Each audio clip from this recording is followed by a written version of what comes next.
আসসালামু আলাইকুম, graphic design fundamental প্রোগ্রামের আজকের পর্বে আপনাদের সবাইকে স্বাগত জানাচ্ছি।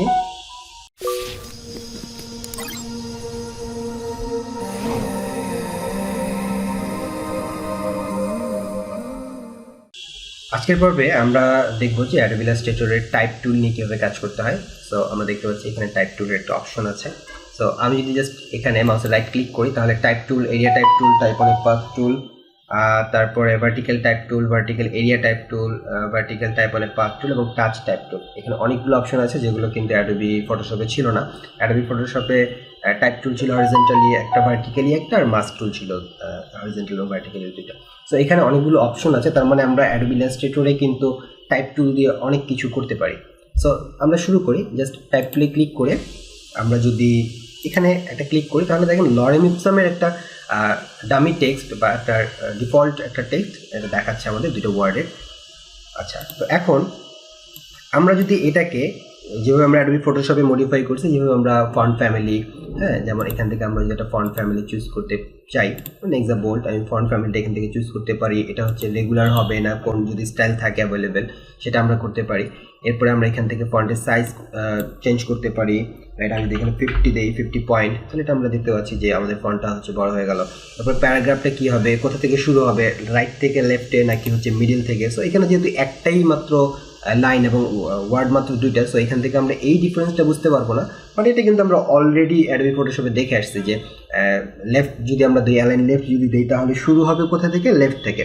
আর যদি মিডিল দিই তাহলে প্রত্যেকটা সেন্টেন্সের প্রথম লেটারটা মিডিল থেকে শুরু হবে, রাইট? আচ্ছা, এরপরে আমরা এই যে এটার যে চেঞ্জেস, এটা প্রপার্টিসে আমরা এখানে দেখতে পাই যে এখান থেকে আমরা ক্যারেক্টারের যে ফন্টের স্টাইল, ফন্টের ফ্যামিলি, তারপরে যে এখানে হচ্ছে ফন্টের যে সাইজটা, তারপরে হচ্ছে উপরে এবং নিচে গ্যাপ কতটুকু থাকবে, তারপরে হচ্ছে একটা লেটার থেকে একটা লেটারের গ্যাপ কতটুকু থাকবে, এই জিনিসগুলো আমরা এখান থেকে সেট করতে পারি। এবং প্যারাগ্রাফের যে অপশনগুলো, এই যে যদি আমরা হচ্ছে একটা বক্স করে তৈরি একটা টেক্সট নেই, সেক্ষেত্রে আমরা কীভাবে করতে পারি, যেমন আমি যদি এটাকে এখানে উপরে রাখি, আমি টাইপ টুল নিয়ে জাস্ট একটা হচ্ছে একটা বক্স ড্র করলাম, তাহলে বক্স ড্র করলে বক্সের ভিতরে আরও অনেকগুলো লেখা আসলো, যেটা ডামি টেক্সট বা ডিফল্ট টেক্সট। এটাকে যদি আমরা এখন হচ্ছে এই প্যারাগ্রাফে অ্যালাইনগুলো দিই, justify with a line align, যেটা আমরা অ্যাডোবি ফটোশপে কিন্তু অলরেডি দেখে আসছি, রাইট? যে দুই দিকে সমান হবে, লেখাটা শুরু হবে বা সেন্টেন্সের প্রতিটা ওয়ার্ড শুরু হবে মিডল থেকে। ওকে, এগুলো এটা কি জাস্টিফাই, সব দিকে একদম সমান হবে। যদি লেখা কম থাকে তাহলে সে মিডিলে একটা গ্যাপ দিয়ে সেটাকে সমান করবে। সো এগুলো কিন্তু অ্যাডোবি ফটোশপের জিনিস, সো আমরা এগুলো নিয়ে আর বেশি আলোচনা করব না। তাহলে এটা ছিল আমাদের একদম প্রথম যেটা টাইপ টুল, সেই টাইপ টুলের কাজ। ওকে, এরপরে আমরা সেকেন্ড যে অপশনটা সেটাতে যদি যাই, area type tool. Area type টুলটা কি, যে আপনি একটা নির্দিষ্ট এরিয়াতে টাইপ করতে পারবেন। কীরকম, যেমন আমি এখানে একটা ইলিপ নিচ্ছি, আমি এখানে একটা ইলিপ নিলাম। এই ইলিপের যে এরিয়া, এই যে সার্কেলটা যে এরিয়া, এই এরিয়ার মধ্যে যদি আমি টাইপ করতে চাই তাহলে আমরা এরিয়া টাইপ টুলে যাব এবং মাউসটাকে যখন আমরা হচ্ছে পাথ, এই যে পাথের মধ্যে এই যে আমাদের যে লাইনটা, এজটা, এটাকে তো পাথ বলে, তাই না? তো এই পাথের মধ্যে যখন আমরা যাব, যখন লেখাটা পাথ উঠবে, মানে দেখাবে যে এখানে পাথ, এখন বাইরে গেলে কিন্তু দেখাচ্ছে না, যখনই আমরা দেখতে পাচ্ছি পাথ লেখাটা আছে, তখন যদি ক্লিক করি তাহলে এই যে ভিতরে কিছু লেখা আমরা দেখতে পাচ্ছি যে অটোমেটিক্যালি যে ডিফল্ট টেক্সট সেগুলো চলে আসলো। সো আমি যদি এখান থেকে এটাকে 10 করে দিই, তাহলে দেখেন লরেম ইপসাম ডলার, এই লেখাটুকু এই এরিয়ার মধ্যে আছে। সো আমরা যদি এখানে আরও অনেকগুলো লেখা দিতাম তাহলে দেখতে আসলে কীরকম হতো, এই জিনিসটা আমরা দেখার জন্য আমরা আরও কিছু ডিফল্ট বা ডামি কিছু টেক্সট আমরা নিয়ে আসবো। সেটার জন্য আমাদের একটা ওয়েবসাইট আছে, সেটা হচ্ছে lipsum.com। এখান থেকে আপনি বিভিন্ন ধরনের ডামি টেক্সট ইউজ করতে পারেন, কপিরাইট ফ্রি আর কি, এখানে কোনো কপিরাইট হবে না, আপনার যে কোনো ডিজাইনও আপনি ব্যবহার করতে পারেন। সো আমি এখান থেকে যদি এই লেখাগুলোকে Ctrl+C দিয়ে কপি করে আমি জাস্ট হচ্ছে এর মধ্যে প্লেস করলাম, তাহলে কি হচ্ছে দেখেন যে এই যে সার্কেলের বাইরে কিন্তু লেখাটা যাচ্ছে না, এই সার্কেলের যতটুকু এরিয়া, সেই এরিয়ার মধ্যেই কিন্তু লেখাটা থাকছে। তার মানে আমি যদি এখন বাইরে ক্লিক করি একটা, তাহলে দেখেন আমাদের সার্কেল চলে গেল, কিন্তু সার্কেলের যে শেপ বা যে ইলিপ যেটা আমরা ক্রিয়েট করে লেখাটা লিখলাম সেটার মতো করে মানে এখানে আমাদের লেখাটা চলে আসলো। তার মানে আমরা যে কোনো ধরনের যদি শেপ ক্রিয়েট করতে পারি, যেমন আমি যদি এখানে পেন টুল দিয়ে পেন টুল দিয়ে আমরা করতে পারি, বাট আমি যদি হচ্ছে এখানে এই যে কার্ভেচার টুল দিয়ে করি, এই যে এইভাবে আমি যদি কার্ভেচার টুল দিয়ে করি, হ্যাঁ আমি এরকম কার্ভেচার টুল দিয়ে একটা শেপ ড্র করি, ওকে, একটা রাফ শেপ, এবং এখানে যদি আমরা টাইপ টুল দিয়ে এরিয়া টাইপ টুল দিয়ে ক্লিক করি, তাহলে দেখেন এখানে যে আমরা শেপটা ক্রিয়েট করলাম ওই শেপের মতোই কিন্তু আমরা লেখাটাকে নিয়ে আসতে পারলাম। সো এটা খুবই একটা মজার একটা টুলস, এবং এটা দিয়ে আপনি খুব সুন্দর সুন্দর ক্রিয়েটিভ অনেক কাজ করতে পারবেন।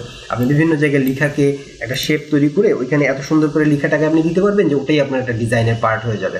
সো টাইপ টুল দিয়ে আপনি এই সুন্দর কাজগুলো করতে পারেন। ওকে, সো এরপরে যে টুলসটা আমাদের আছে সেটা হচ্ছে টাইপ অন এ পাথ টুল।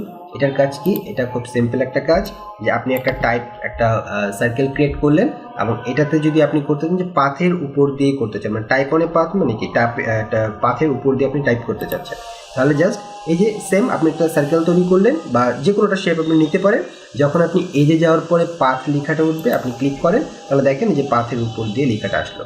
বিভিন্ন ধরনের আপনি যদি সার্কুলার লোগো তৈরি করতে চান সেক্ষেত্রেও আপনার কিন্তু এটা অনেক বেশি কাজ করবে। সো এই যে দেখেন আমি যদি বাইরে ক্লিক করি তাহলে সার্কেলটা আমার চলে গেল, কিন্তু সার্কেলের মধ্যে যেভাবে শেপটা তৈরি হচ্ছিল সেটা আমরা কিন্তু এখানে সুন্দরভাবে দেখতে পাচ্ছি, রাইট? আচ্ছা, বিভিন্ন ধরনের লোগো তৈরি করতে আপনার এটা অনেক বেশি কাজে দিবে আর কি। ওকে, এরপর ভার্টিক্যাল টাইপ টুল। এটা হচ্ছে কি টাইপ টুলের যে বিপরীত ভার্টিক্যাল এরিয়া টাইপ টুল। সেম আপনি এই চারটা টুল, এই তিনটা টুলস যে কাজ করলেন, এটা হচ্ছে জাস্ট একটা হরিজন্টাল মানে আমরা জানি যে অনুভূমিক, আর এটা হচ্ছে ভার্টিক্যালি কাজ করবে মানে উপর থেকে নিচের দিকে। আর এখান থেকে আরেকটা ডিফারেন্ট টুল সেটা হচ্ছে যে টাচ টাইপ টুল। টাচ টাইপ টুলটা কি? যে আপনার যদি ধরেন এখানে একটা লেখা থাকে, রাইট, এখানে হচ্ছে আমরা লিখলাম সাপোজ এনিথিং লিখলাম, এরপরে এটাকে আমরা একটু বড় করে নিই 100। ওকে, আচ্ছা, এই যে আমরা এটাকে বড় করে নিলাম। এখন আমরা যদি চাই যে কোনো একটা স্পেসিফিক কোনো একটা লেটার নিয়ে কাজ করব, যেমন সাপোজ আমি ওয়াইকে কালার চেঞ্জ করব বা ফন্ট সাইজ চেঞ্জ করব বা এই ধরনের কিছু একটা করব, তাহলে টাইপ টুল দিয়ে জাস্ট আমরা টাইপ টুল থেকে টাচ টাইপ টুলে গেলাম এবং সিলেক্ট করলাম ওয়াইকে। তাহলে এখন দেখেন সম্পূর্ণ লেখাটার মধ্যে শুধু ওয়াই হচ্ছে সিলেক্টেড। এখন আমি যদি এখানে একটা কালার অ্যাপ্লাই করি, তাহলে কার মধ্যে অ্যাপ্লাই হচ্ছে? শুধুমাত্র ওয়াই এর মধ্যে, রাইট? এবং আমি যদি এটার এখন ফন্টের সাইজ বড় করতে চাই, তাহলে কিন্তু এনিথিং এর কিন্তু চেঞ্জ হচ্ছে না, শুধুমাত্র ওয়াই এর মধ্যেই কিন্তু চেঞ্জটা আসবে। তার মানে আপনি যদি একটা লেটারের মধ্যে শুধুমাত্র স্পেসিফিক কোনো একটা লেটারকে নিয়ে কাজ করতে চান, তাহলে আপনি জাস্ট তাকে টাচ করেন টাচ টাইপ টুল দিয়ে, এবং তাকে আপনি চাইলে মডিফাই করে নিতে পারেন। সো এটা হচ্ছে টাচ টাইপ টুলের কাজ আর কি। সো আমরা এই টাইপ টুলটা যেটা নর্মাল সেটা আমরা সবাই জানি, যেটা হচ্ছে বাকি দুটো টুলস এরিয়া টাইপ টুল এবং এরিয়া পাথ টুল, এই দুটো টুলস খুবই মজার এবং অনেক কাজ করতে পারবেন। আর বাকিগুলো তো জাস্ট ওটার যে অপোজিট ভার্টিক্যালি সেটা। আর টাচ টাইপ টুল দিয়ে আপনি বিভিন্ন সময়ে আপনার লোগোর ক্ষেত্রে, লোগোর ডিজাইনের ক্ষেত্রে বা কোনো একটা টাইপোগ্রাফি কিছু একটা করার সময় হয়তো আপনার এই টুলটা অনেক বেশি ব্যবহার করতে হবে। সো এই টাইপ টুল নিয়ে প্র্যাকটিস করেন, আর কোনো প্রবলেম হলে অবশ্যই গ্রুপে জানাবেন, চেষ্টা করবো সেই প্রবলেমগুলো সলভ করে দেওয়ার। হ্যাঁ, আর ওকে, নেক্সটে আমরা প্রজেক্ট নিয়ে কাজ করবো। সো ততক্ষণ সবাই ভালো থাকেন, সুস্থ থাকেন, আল্লাহ হাফেজ।